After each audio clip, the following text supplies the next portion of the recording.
Muito bem, obrigado, professora Vera. Bom, eu gostaria de apresentar o secretário especial de Comércio Exterior e Assuntos Internacionais do Ministério da Economia, o excelentíssimo senhor Marcos Troirro. Secretário especial, é realmente um prazer e uma honra tê-lo conosco na sua segunda visita ao nosso seminário de comércio internacional do IBRAC. Recapitulando brevemente, nós começamos o dia tratando do redesenho institucional das autoridades de comércio exterior, com a doutora Ana Paula Ripesa. Falamos e debatemos um pouco sobre a inserção do Brasil nas cadeias globais de valor em um cenário de guerra comercial. Tivemos, então, um painel especial com o diretor-geral Roberto Azevedo e com a participação também do ministro, diretor do Departamento do Ministério das Relações Exteriores, André Odebrecht, no qual discutimos a crise da OMC, a crise do sistema multilateral e o Brasil nesse contexto específico. Depois passamos para alterações tarifárias no novo governo, o sistema de defesa comercial, especificamente a análise de interesse público agora embaixo do novo governo, e encerramos com o seu painel Novas Dimensões da Inserção Econômico-Comercial Brasileira. Como falamos, após a sua exposição, abriremos o debate de encerramento para o público e encerraremos às 18h40. Pontualmente. Muito obrigado mais uma vez pela sua presença.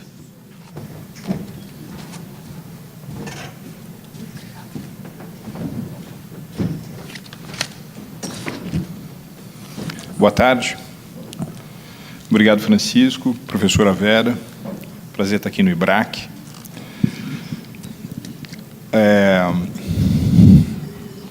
Eu vou me permitir fazer uma modulagem um pouco do GPS e colocá-lo numa posição um pouco mais panorâmica. Eu sei que vocês trataram de muitos temas específicos, né, do momento da estrutura de comércio exterior do Brasil ao longo do dia, e eu, portanto, queria recuperar um pouco essa dimensão mais abrangente, mais compreensiva, sem prejuízo da gente aprofundar um outro tema do interesse de todos, né? Eu lido com o tema de comércio já há bastante tempo. Já o fiz como professor universitário, já o fiz como empreendedor, já o fiz como diplomata. E eu cheguei a uma conclusão que me parece cada vez mais clara, ainda mais agora numa posição privilegiada, né, de ator espectador, né, que no limite é aquela que lhe oferece um cargo de responsabilidade no governo, de que, nesses últimos 70, 75 anos, essencialmente todo o grande milagre econômico que nós experimentamos, Alemanha e Japão depois da Segunda Guerra Mundial, Chile dos anos 70 para cá, China de 78 para cá, Espanha de 82 para cá, Coreia do Sul, certamente, ele traz dois componentes no seu DNA, né, quer dizer, na sua estrutura constitutiva. O primeiro deles é que política comercial, né, não é algo em separado de um esforço maior de política econômica, né? É incorreto imaginar que existe algo chamado economic policy, né, política econômica, e que tem outra coisa chamada trade policy, que cada um caminha pelo seu próprio pela sua própria linha. Na realidade, quando você fala de economia política, você está englobando esses dois assuntos, tanto a política econômica quanto a política comercial. Essa é a primeira observação. A segunda é que não tem nenhum único milagre econômico nessas 7 décadas em que o comércio exterior não seja uma parte essencial. Isso é muito curioso, porque se você levar em consideração que alguns desses atores que realmente mudaram de patamar no período, alguns deles fizeram esse itinerário num momento de mais oxigênio democrático, menos oxigênio democrático, outros são civilizações asiáticas, alguns são europeus, outros são latino-americanos, alguns têm mercados de capitais muito sofisticados. Em outros casos, o mercado de capital é rudimentar. Em outros modelos, você vai ter situações em que o planejamento de uma autoridade central era muito presente, em outro em outros algo um pouco mais disperso, descentralizado. Ou seja, você tem diferentes características, só que num determinado momento há essa dupla convergência. Política econômica e política comercial de mão dadas, é uma estratégia de economia e política. E 2, o comércio exterior, o comércio internacional aparece como um dado indispensável. Bom, se você contrapõe essa constatação à realidade do Brasil, você já vai perceber duas deformidades muito grandes. É quase que dizer que praticamente nunca você teve uma relação harmoniosa, ou pelo menos que levasse em consideração com a atenção devida, no âmbito da política econômica, a política comercial. São tantos os exemplos históricos, né? Eu vou ficar apenas em 2 mais recentes. Vocês se lembrarão, por exemplo, que durante o governo Fernando Henrique Cardoso, o ministro da Fazenda era o Pedro Malan. O ministro do Planejamento era o José Serra. A indústria e comércio seguindo uma terceira via, e o Ministério das Relações Exteriores, que tem atribuições importantes nesse aspecto, né, segundo o nosso modelo de governança, também ali transitando entre diferentes visões do que era a política econômica no Brasil. No começo do governo Lula, a gente vê uma repetição desse fenômeno. No Ministério da Fazenda, alguém como o Antônio Palocci, no Planejamento, o Mantega, e no Ministério de Indústria e Comércio, o Dr. Luiz Fernando Furlan.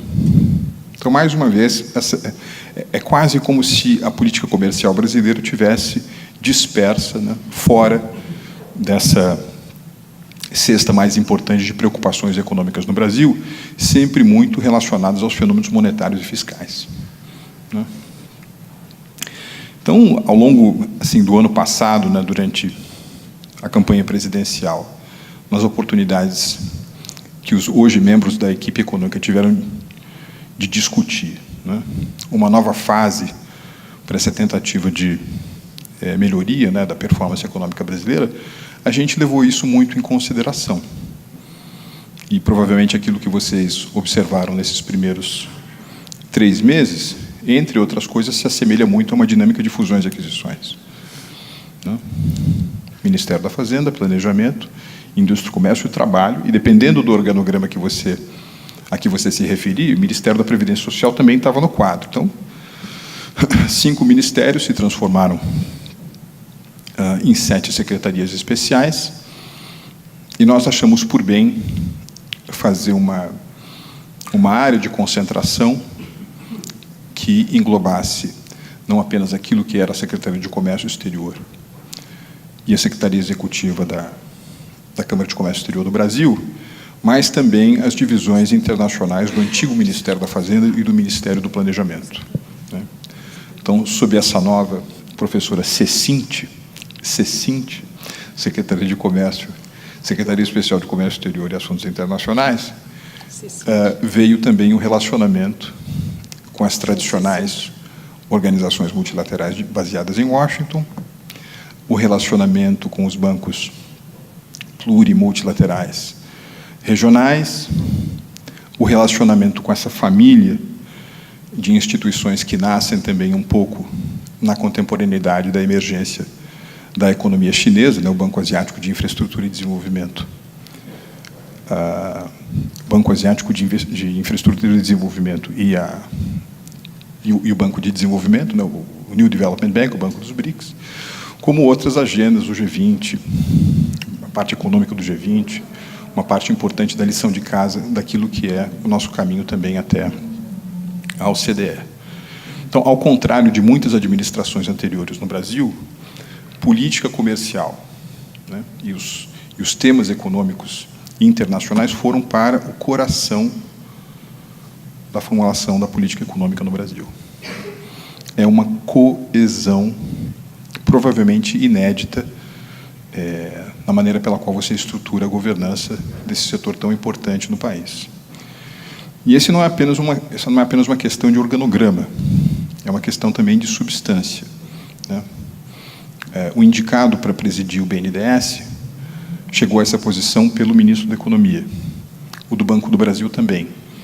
o da Caixa Econômica Federal também, o secretário especial de Previdência também, todos os meus colegas secretários especiais. Ou seja, há uma coesão, nós partimos razoavelmente do mesmo diagnóstico, entendemos que nós temos um método, nós debatemos muito estratégia, nós temos o mesmo prognóstico, nós sabemos qual é o lugar de destino a que nós temos que chegar. Há aqui, obviamente, como é natural numa equipe, não é tão grande, né, mas, enfim, é uma equipe de 20 pessoas, distinções do que pode ser a tática, né, mas no limite a gente chegou a um consenso e nós estamos buscando esse consenso, que é tratar dos grandes temas da política econômica do Brasil de maneira holística. Nós não vamos incorrer no erro de pensar, por exemplo, a reforma da nossa Seguridade Social em separado da reforma tributária. Não haverá discussões sobre reforma tributária sem levar em conta processos de maior exposição da economia brasileira à competição internacional. Nós não vamos falar sobre abertura comercial negociada, unilateral, soberana, sem levar em consideração os aspectos das reformas microeconômicas também, que são tão importantes para o país. Agora, essa não é apenas uma questão de governança interna. Quer dizer, sem a governança interna, não vai funcionar. Mas é uma questão também daquilo que está acontecendo lá fora, né? Eu tenho ascendência espanhola e gosto muito do filósofo espanhol José Ortega y Gasset. Ele diz: "Nós outros somos nós outros e las circunstâncias", uma frase que eu repito à exaustão. E o fato é que nós temos que levar em consideração aquilo que a gente poderia chamar de conjuntura, a gente poderia identificar também talvez alguns movimentos tectônicos que são um pouco mais, digamos assim, delineadores, né, de um horizonte de tempo mais amplo, 20, 25 anos. E, claro, nós temos que falar sobre a abertura. Uma coisa que eu me nego a fazer é tratar do tema abertura em separado dessas outras duas. Eu acho que não é intelectualmente honesto e não é no interesse do país. Nós temos pelo menos um tripé de dimensões, e esse, se eu não me engano, Francisco, é o título dessa fala aqui, de dimensões que nós temos de levar em conta. A questão da conjuntura, a questão da estrutura e a questão da abertura. E se você vai colocar um temperinho nessas coisas todas, um mínimo de visão. Bom, em termos de conjuntura, né, e mais uma vez, se nós fôssemos fazer um resumo bem básico, né, da experiência de êxito de vários países, você tem quase que essa equação que funciona universalmente, que é a ideia de que os países que emergiram, né, que ascenderam, foram aqueles que se adaptaram competitivamente a um determinado cenário global, que fica válido durante uns 20, 25 anos, mas depois ele muda, né? Se nós estivéssemos tendo essa discussão aqui, por exemplo, em 1992, o cenário ao qual a gente tinha que se adaptar, ou seja, a conjuntura e a estrutura operando no fundo, era muito diferente da atual. Estamos vivendo o final da Guerra Fria, uma grande vitória daquilo que, de uma maneira muito ampla, a gente poderia chamar de Ocidente, né, democracias representativas, ideais de livre mercado, né. Havia também uma tendência muito forte, quase que uma certeza, né. Eu me lembro de ter participado de uma reunião na Fiesp, aqui o professor Tomás Zanotto, nessa época, 91, 92, em que um dos oradores, um professor americano muito renomado da Universidade de Stanford, dizia o seguinte: olha, da mesma maneira que nós estamos observando uma transição, ou melhor, observamos uma transição dos estados baseados em principados para os estados-nação, de toda probabilidade, comercialmente, os estados nacionais também vão se dissipar em nome dos grandes espaços de cooperação econômica, política e jurídica. É natural que você está vivendo ali o começo, você está vivendo ali aquelas dinâmicas de acordo de livre comércio das Américas, de formação do Mercosul, não é isso? Do aprofundamento da União Europeia, Era quase uma certeza, estaria conosco para sempre. Aliás, que é algo que mudou completamente. Eu não sei se vocês viram, há 2 semanas, tem um texto belíssimo do Gideon Rachman, o comentarista internacional do Financial Times, dizendo que nós estamos entrando agora, provavelmente, num âmbito de relações cujos protagonistas são os estados civilização. From nation state to civilization state. Extraordinariamente interessante e com enormes implicações de políticas públicas cotidianas. E, mais uma vez, esse período do começo dos anos 90 mostrava também que ganhava já tração bastante forte essa migração brutal, dramática, da economia, do epicentro, da economia mundial, do centro gravitacional da economia mundial, sobretudo no setor de manufaturas, do Ocidente para a Ásia-Pacífico. Olha, se nós formos fazer a mesma leitura hoje, nós vamos perceber que essa estrutura mudou bastante. Muito. Né? A gente deixou esse paradigma de globalização profunda, ou de vitória do Ocidente, por um grande questionamento, não apenas dos valores ocidentais, mas daquilo também que poderia significar um entendimento comum do que é livre comércio, do que é livre mercado. Isso está sendo pesadamente questionado no mundo e transformado em políticas públicas cotidianas, não é apenas uma discussão de ideias. Nós estamos observando esse fenômeno da ascendência da Ásia-Pacífico, e ele tem implicações gigantescas na maneira pela qual nós vamos desenhar nossa política comercial, por exemplo. E eu tenho certeza que todo mundo aqui nesse auditório concorda que a economia chinesa, por exemplo, está passando por uma metamorfose. Ela não é mais uma economia de baixo custo. Ela está fazendo com os outros o que os outros fizeram com a China no passado, há uma migração de parques industriais, de hubs manufatureiros, de um epicentro chinês para sua vizinhança geoeconômica. A maneira pela qual esse processo se desenrola é muito diferente daquilo que, de forma convencional, nós entendemos como global supply chains. É uma extensão transfronteiriça da propriedade chinesa de cadeias globais de suprimento. É diferente, por exemplo, daquele quadro descrito pelo Thomas Friedman há mais ou menos 15 anos, quando ele vai olhar uma bola de tênis e consegue enxergar 19, 20 diferentes países na bola de tênis, porque o feltro é feito num país, a cola é feita num outro, os estudos de design são feitos num terceiro país. Do ponto de vista geográfico, isso continua a acontecer, mas a titularidade do capital, que majoritariamente incide sobre essas cadeias de produção global, curiosamente, parece se concentrar também nas mãos de alguns desses grandes protagonistas, mais notadamente a China. E, mais uma vez, isso tem implicações brutais para nós no Brasil. Se você levar em consideração que naqueles setores manufatureiros, sobretudo, esse processo de diáspora corporativa chinesa, que é semelhante ao processo de diáspora corporativa do Japão nos anos 70 e 80, mas muito maior em escala e ambição, ele vai decretar a inexistência, ou melhor, a impossibilidade, países como o Brasil, eu diria países latino-americanos como um todo, voltarem a ser grandes fontes de investimento estrangeiro direto para o setor de manufatura, baseado única e exclusivamente na baixa remuneração do fator trabalho.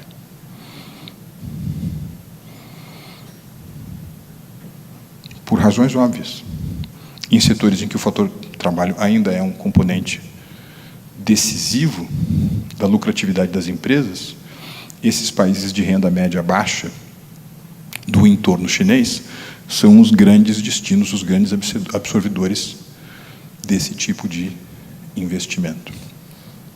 E se, por um lado, fica extraordinariamente difícil competir pela ótica da remuneração da força de trabalho com esses sujeitos, há um outro efeito também, Francisco, eu acho que isso, enfim, a gente não pode fechar os olhos, que são os efeitos de que, quando essas economias no entorno chinês recebem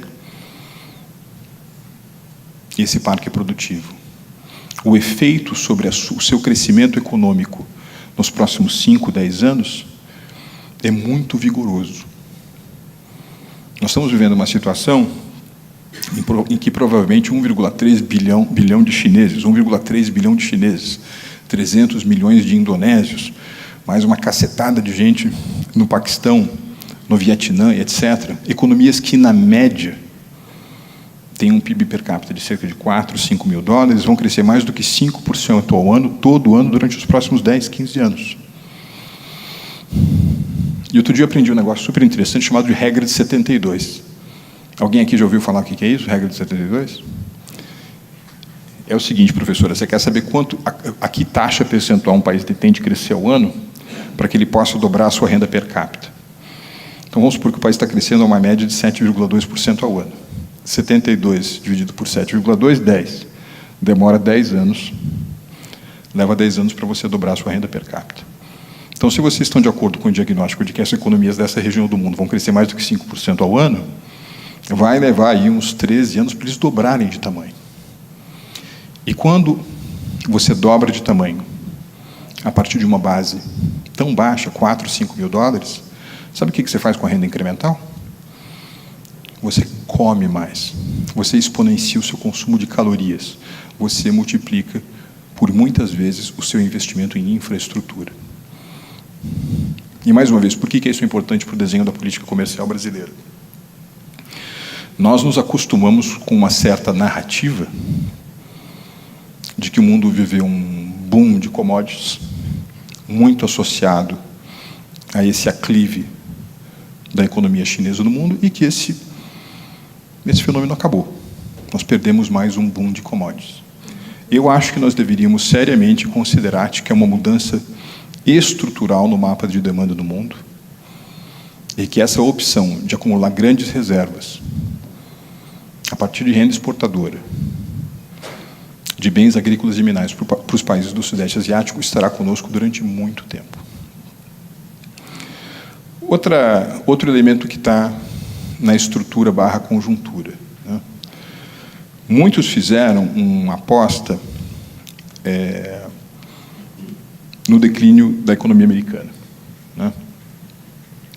Trabalhando como professor nos Estados Unidos, recentemente havia um grande fla-flu, né? Os declinistas ou contra aqueles que achavam que a economia americana ia continuar durante muito tempo desempenhando um papel protagônico. Ora, nós estamos trabalhando com a ideia de que eles vão continuar durante muito tempo no topo do mundo. E que, nesse aspecto, a conjuntura nos oferece ao Brasil algumas janelas de oportunidade que não estiveram conosco em anos recentes. Eu estava comentando com alguns de vocês agora no intervalo, né, que aqui em São Paulo, por exemplo, você tem um viaduto Kennedy, você tem Praça Roosevelt, no Rio tem a Avenida Presidente Wilson.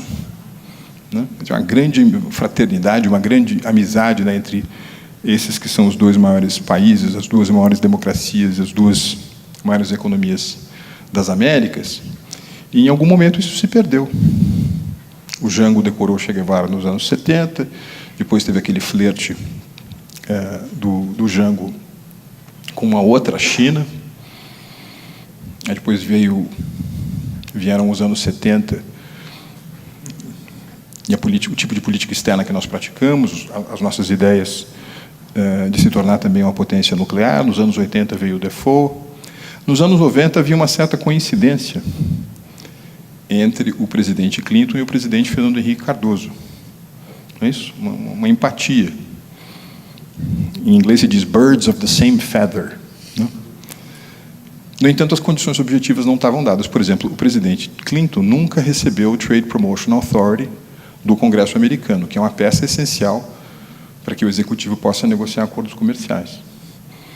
Aliás, eu estava no Ministério das Relações Exteriores nessa época, eu ficava com a impressão de que era um pouco que uma desculpa boa do Brasil de não mergulhar muito em conversas econômicas com os Estados Unidos, porque os americanos não tinham aliás, na época se chamava Fast Track Authority. Como vocês não têm o Fast Track, por que eu vou perder meu tempo negociando com vocês? Então, essas condições não estavam dadas. O que aconteceu em Washington nesses últimos 2 dias é, num certo sentido, também uma aproximação entre mudança de percepção, ou seja, os Estados Unidos continuarão centrais, extraordinariamente importantes. Há o relacionamento bilateral, econômico-comercial, voa a uma altitude muito abaixo do potencial, e você tem aí, além da empatia dos presidentes, uma série de coincidências, algumas delas jurídico-políticas, que podem permitir a gente discutir coisas até mais ambiciosas com o maior mercado do mundo nesses próximos anos. Se eu não me engano, os americanos têm TPA até julho de 2021. Então, temos aí quase 2 anos e meio para decidir que caminho a gente vai trilhar. Aliás, já fazendo um pouco de adiantamento das coisas, né, vocês seguramente viram que uma parte daquilo que foi expresso ontem e anteontem em Washington dá a ideia de que você quer deixar a avenida bem larga para que seja em economia, seja em economia como um todo, mas em comércio também, a ideia de negociações sejam abertas envolvendo tarifas, ou envolvendo apenas padrões, ou convergência regulatória, ou seja, mais uma vez, um grau que seja panorâmico bastante, compreensível bastante, porque você não tem de fechar portas logo agora nesse que é o início da caminhada. O que aconteceu nesses últimos 2 dias em Washington foi, sobretudo, apertar o botão de reiniciar na relação entre esses atores tão importantes. Enfim, e tem outros elementos aí da conjuntura e estrutura. Alguns até que podem estar relacionados com o próprio relacionamento com os Estados Unidos.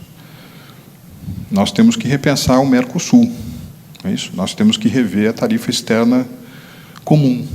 Nós temos que redimensionar a nossa união aduaneira.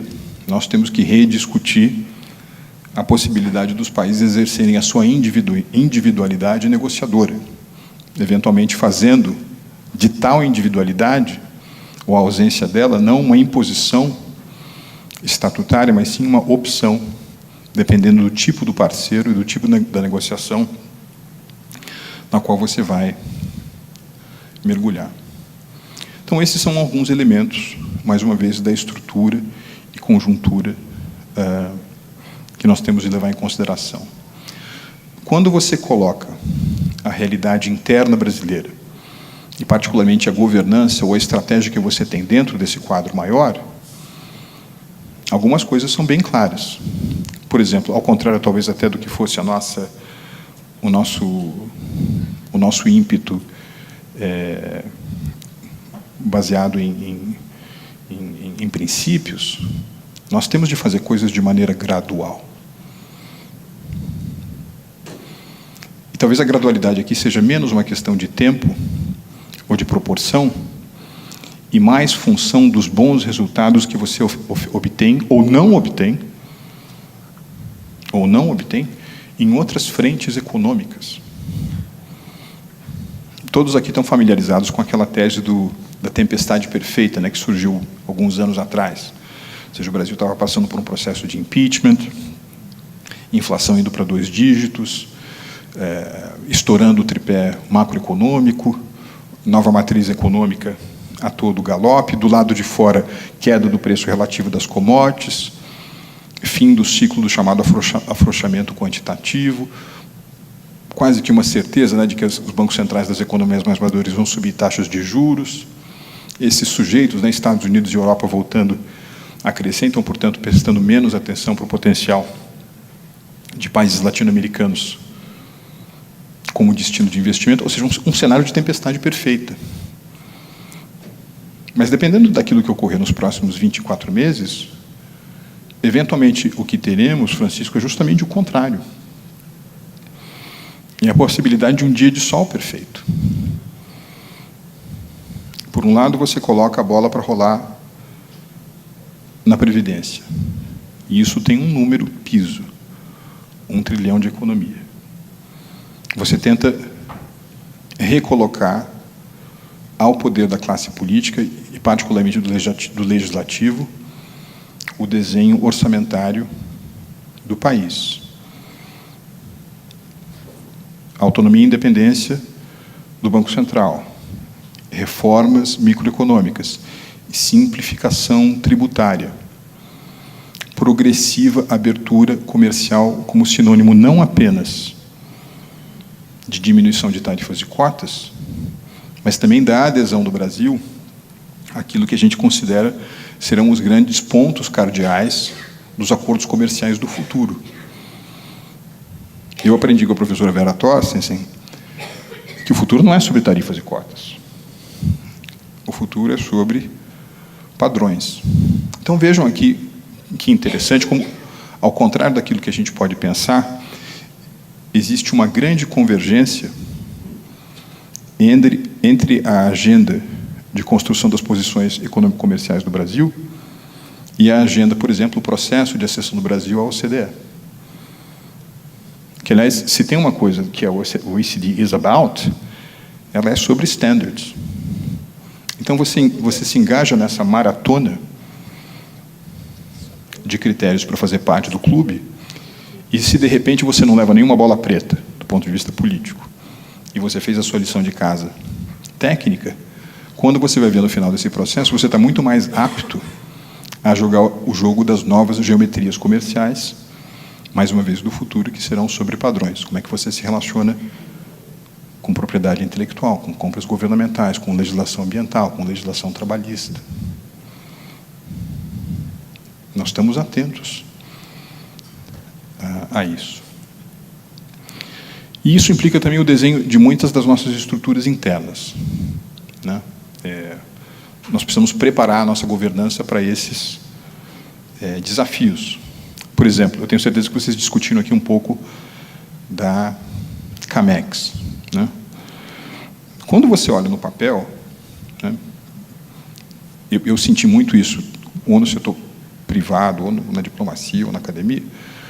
Uma coisa que faz falta no Brasil é um núcleo para debater as grandes linhas do que deve ser a política comercial do Brasil. Tá certo? Algum tipo de colégio que responda, ou pelo menos dê início ao processo de construção de posições do tipo: qual é a política comercial do Brasil para a Índia?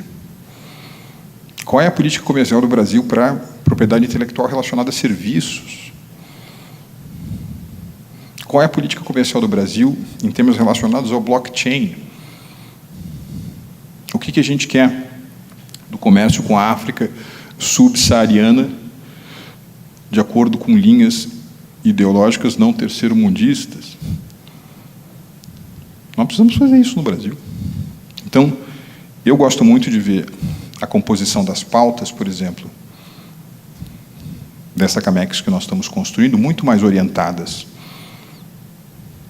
a essas grandes linhas, utilizando o tempo dessas pessoas de tamanha responsabilidade devotado a essa atenção, do que, por exemplo, as minúcias, se nós devemos ou não aplicar sobretaxas à sardinha congelada.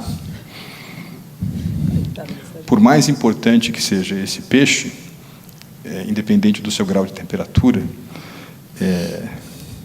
vamos deixar os técnicos fazerem as coisas técnicas. Quando essa tecnicidade tem dimensão política mais importante, tudo bem, a gente sobe essas pautas, mas a atenção daquilo que é a parte mais nova da CAMEX tem que ser o desenho, né, tem que ser o futuro de algo que vai muito mais, vai muito além da chamada abertura comercial, que é a estratégia da inserção internacional do Brasil. Vocês sabem que, ao contrário de outros países do mundo, o Brasil tem um sistema multi-agências, né, de governança de comércio exterior. A gente quer que esse sistema multi-agência funcione da melhor maneira possível, com todo mundo que é importante envolvido nesses grandes desenhos. Do ponto de vista da abertura, vamos fazê-la por meio de acordos internacionais e vamos fazê-la em associação também com reformas microeconômicas, na medida em que nós vamos aumentar a dose de competitividade, melhorar a vida do empreendedor, da empresa que importa, da empresa que exporta, porque nós temos, sim, que abrir mais a economia brasileira à competição internacional. É muito difícil, eu diria praticamente impossível, você encontrar um exemplo de êxito nesses últimos 70 anos de um país que não tenha tido pelo menos 30%, 35%, 40% do seu produto interno bruto representado na soma de importações e exportações. Nós não temos isso, nós estamos muito longe disso. Às vezes tem gente que vem me comparar os percentuais de Japão e Estados Unidos com o Brasil, são casos completamente diferentes. Os Estados Unidos é o país que tem mais empresas transnacionais no mundo. É natural que o percentual seja semelhante, porque a presença transnacional da vida corporativa americana é gigantesca. E essa é uma das razões pelas quais, embora hoje exista uma voga muito grande em olhar os déficits comerciais sustentados dos Estados Unidos como um problema, mas eles estão longe de ser um fenômeno recente. A última vez que os Estados Unidos mantiveram superávit comercial com o resto do mundo foi em 1977. Faz 42 anos. Você tem que olhar também pelo fluxo de atividade lucrativa, pagamento de dividendos e a saúde dos balanços patrimoniais da empresa. Dependendo da configuração, da sua dispersão geográfica corporativa, você pode ter um resultado ou outro. Com o Japão é a mesma coisa. Se vocês observarem esse período de ascensão do Japão, do final da Segunda Guerra Mundial até metade dos anos 70, o percentual do PIB representado como soma de importações exteriores era muito maior do que agora, porque também nós observamos essa diáspora corporativa. Nós estamos com um número grosso de tentar chegar ao final de 2022 com 30%, ao menos 30% do produto interno bruto brasileiro representados na forma de importações e exportações. Isso nós vamos conseguir turbinando exportações, mas turbinando também importações. Eu não preciso aqui me dedicar muito que nós somos um dos países que menos importa no mundo como percentual do seu PIB. Mais uma vez, amigos, estrutura, conjuntura, abertura, visão. É na confluência desses 4 elementos e na consideração que política comercial é parte da política econômica que o Brasil vai ter uma chance melhor de construir prosperidade nesses próximos 4 anos. Obrigado.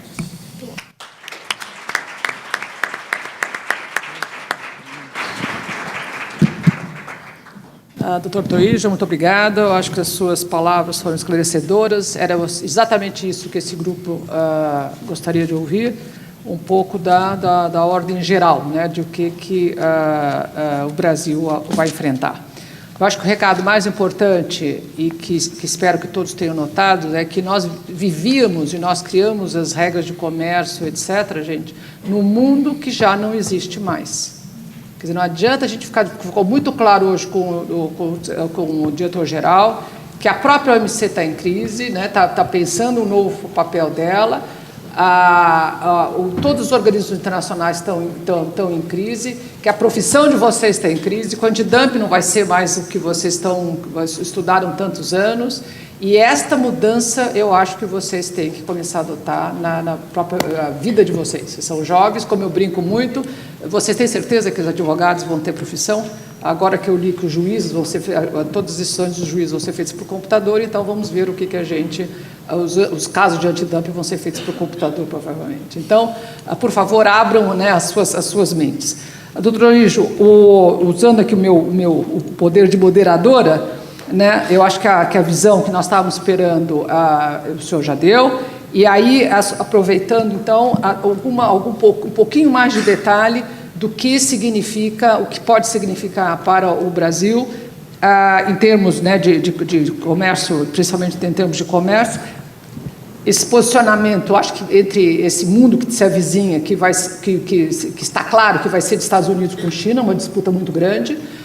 De novo, nós somos suficientes, nós somos no fundo parceiros, né, internacionais que são de tamanho muito pequeno, né, para ver esta briga, até que ponto esse tipo de convulsão que deve estar, espero que acabe rapidamente com um acordo entre as duas partes, né, mas certamente isso vai nos afetar. Então, acho que eu perguntaria um pouquinho mais de Estados Unidos, China, como é que nós ficamos, e eu acho que, claro, o assunto que que hoje nós também alinhamos, que é qual é o impacto que a OCDE pode trazer no Brasil. Por que é tão importante tirar o excesso de graus de liberdade que o nosso Poder Legislativo tem, que nós temos de pensar aquilo que a gente quer, imagina poder toda a liberdade do mundo, né? E o fato de a gente estar perdendo justamente espaço nesse mundo ocidental que nós construímos, né? A importância, então, de entrar nessa regra, nesta casa das regras. E aí aquela história, tem que entrar e tem que cumprir regras. Essa nossa festa, né, de invenções de jabuticabas vai ter que acabar. E muito obrigada, porque o senhor lembrou que é isso aí. O mundo agora não é só mais de dumping e de tarifas, o mundo agora, mais importante, é de regras, todas essas regras, né? Que regras, que os estándares e coisa tipo, como é que o Brasil está preparado para negociar. Quer dizer, quais são os planos, então, da sua secretaria para esse tipo de novidade que é, do fundo, negociar regra, como é que a gente negocia esse mundo. Então, lá vai. Obrigado, professora Vera. Bom, eu no começo tinha uma mistura de diagnóstico com torcida, de que esse contencioso Estados Unidos-China fosse menos grave do que ele aparenta ser, né? Tem gente que acha que esse é um reflexo de forças mais profundas de uma operação. Aquele Graham Allison, por exemplo, né, de Harvard, vê nisso quase que uma lei histórica, né, entre uma potência que está no topo e se sente ameaçada em diferentes dimensões, né, a dimensão político-estratégica, militar, ideológica, econômico-comercial, por uma outra que quer buscar o seu lugar ao sol e, portanto, um conflito seria inevitável, né? O que me deixa um pouco menos pessimista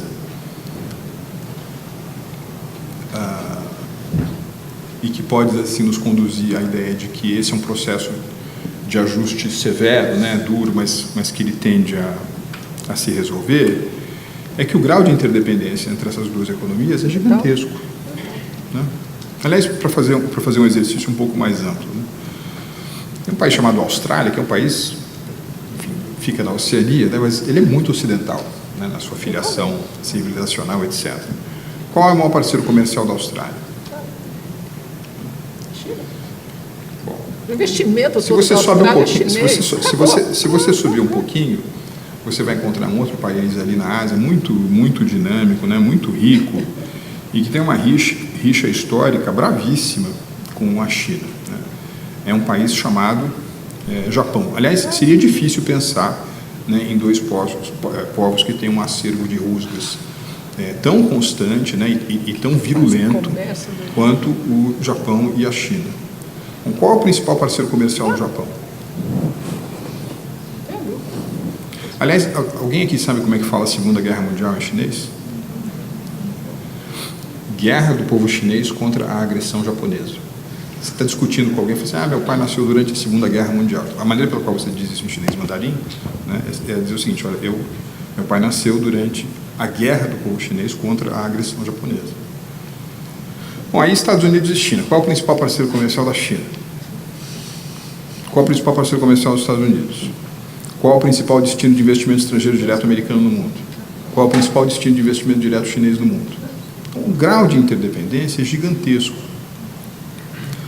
Eu ouvi um sujeito dizer outro dia que esse ajuste, mais uma vez, esse é um processo de ajuste, então na realidade não é um jogo de soma zero, portanto as imagens, né, comparativas com aquilo que aconteceu durante a Guerra Fria não são aplicáveis nesse caso e que, portanto, a melhor maneira de descrever esses movimentos é a maneira pela qual dois porcos espinhos fazem amor. Vocês conhecem essa? Sabem como é que dois porcos espinhos fazem amor? Carefully. Mais uma vez, é um pouco de diagnóstico e muito de torcida, né? Nossa posição nessa história como um todo, quer dizer, nós temos uma empatia, né, uma afiliação de visão de mundo mais próxima dos Estados Unidos, mas o presidente da República, né, que, enfim, patentemente, né, expressa essa sua admiração compreensível, né, e natural pelos Estados Unidos, ele diz o seguinte também, nós temos que negociar com todos os países do mundo sem viés ideológico. Repete isso à exaustão. Ou seja, nós não vamos incorrer nos mesmos erros, né, que outros fizeram. Mesmo porque essa é uma relação que tem não apenas aspectos comerciais, mas também de investimentos, economias complementares, aí, algo muito importante que tem para acontecer. É natural que na nossa conversa com os chineses, o que predomina, se você fizer nada, a tendência é a permanência da inércia. E, nesse sentido, essa relação inercial ela é muito parecida com a relação que economias latino-americanas tinham com o epicentro, vou falar que agora na linguagem do PREP, do epicentro britânico no século XIX. Quer dizer, você tem um centro manufatureiro que gera choques de inovação e, portanto, choques de demanda, e eles são traduzidos no mundo por choques de importação de bens agrícolas. E aí você chega a situações como a atual, em que um container que dispõe de 1 tonelada de bens chineses para o Brasil custa mais ou menos $3 mil, e 1 tonelada de bens brasileiros exportados para a China, $170. Uma brutal diferença de agregação de valor. A inércia é essa. Nós vamos buscar algumas coisas para mudar esse patamar, essa inércia aqui. Em relação ao OCDE, enfim, mais uma vez, me parece muito óbvio, né? Você pode dizer o seguinte: o Brasil é um país de renda média, não caberia na OCDE, mas ao buscar esse posicionamento, você tenta atingir pelo menos 3 objetivos. Por fim, a uma fase que você poderia chamar de confrontação entre Sul e Norte, o Brasil liderando, fazendo parte de posições de mundo mais do Sul. Não é isso, né? A gente tem o desenvolvimento como uma bandeira de política comercial e também de política externa. Não vou falar aqui sobre política externa, mas não é essa a nossa metodologia. A gente quer, um dos principais objetivos da inserção internacional brasileira do mundo é que nós rapidamente chegamos aí a um nível per capita de renda de $20 mil, mais parecido com o da Europa Mediterrânea, e, portanto, a gente entende que entrar na OCDE é um caminho importante para isso. Segundo lugar, acho que todo mundo aqui concorda também, há uma escalada institucionalizante na economia mundial, né? É como se houvesse assim, uma espécie de santo padroeiro desse processo na figura do economista Douglas C. North. E essa institucionalização, que não é só de governo, é também de fundos de investimento, de bancos, de centros irradiadores de liquidez, vão exigir parâmetros de comportamento, de adequação, muitos deles determinados por aquilo que são os regulamentos adotados no âmbito da OCDE. Então, mais uma vez, não é apenas uma questão de simplesmente achar que, ao adequar-se à OCDE, você automaticamente também se prepara para os acordos comerciais do futuro. Tem também essa dimensão da recepção de investimentos.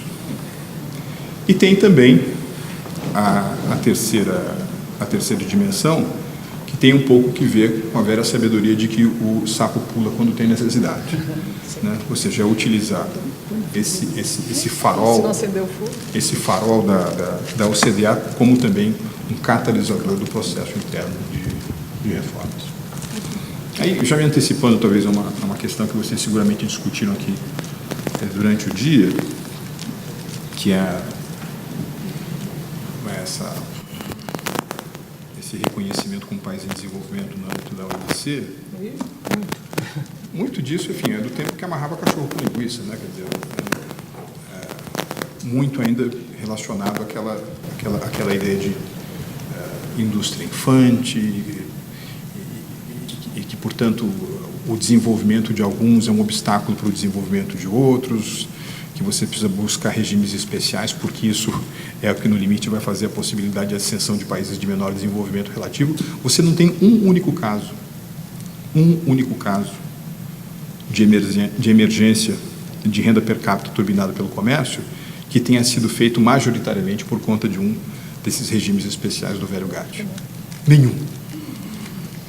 Isso pode ser uma ou outra cerejinha no bolo, mas não foi o fator determinante. Aliás, se tivesse sido, o Brasil seria hoje um país com renda per capita de 35, 40%, de 35, 40 mil dólares. né? E, pelo contrário, essa nossa performance nas últimas 4 décadas é uma espécie de aula magna sobre estagnação econômica e baixa capacidade de comercializar internacionalmente. Muito bom. Vamos lá. Que tal 2 perguntas rápidas? Mais Uau! Eu tinha mais. talvez uma pergunta rápida, e daí eu já passo, seremos muito rápidos. Não vale, o microfone acaba sempre lá para trás. Sim. Então, mais rápido. Secretário Especial, uma pergunta. É claro que hoje a pauta girou muito sobre as notícias de ontem, né, dos últimos 3 dias, e mais uma vez obrigado por ter passado a noite no avião e estar aqui conosco. Mas eu acho que isso também o senhor já abordou muito bem na sua fala inicial e tratou disso agora. Algo que me ocorre, e também uma pergunta de certa forma dentro do possível rápida, daqui a um mês teremos uma visita à China, né? Quais serão os principais temas do presidente? O presidente vai no segundo semestre, não é? Bom, então daqui a alguns meses, né? Quais serão os temas? Mourão, né?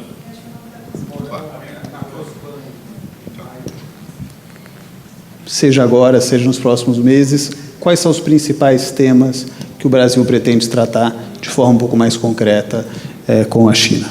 Predisposição de aquisição de produtos brasileiros de maior valor agregado,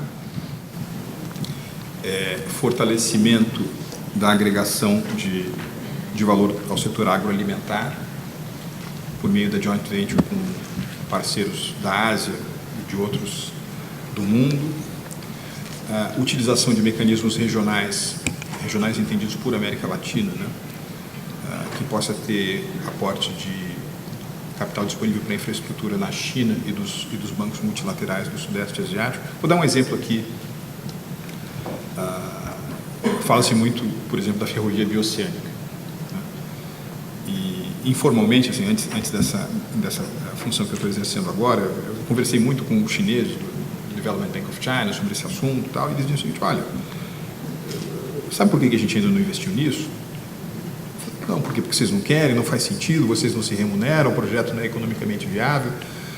Aí eu lembro que um chinês me disse o seguinte: olha, nós temos uma visão muito peculiar do que significa política keynesiana. Então, para nós não precisa necessariamente gerar lucro, porque você faz um investimento dessa natureza, você cria uma diversificação do portfólio do Overseas Investment da China, responde a uma necessidade de segurança alimentar, ou de segurança de acessos a commodities minerais da China, e também vai de encontro à necessidade de um país que tem pouca capacidade endógena de fazer investimento nesse setor. Agora, a depender do projeto de infraestrutura, você precisa de um traçado que tem de contar com o ok de umas 4 ou 5 soberanias.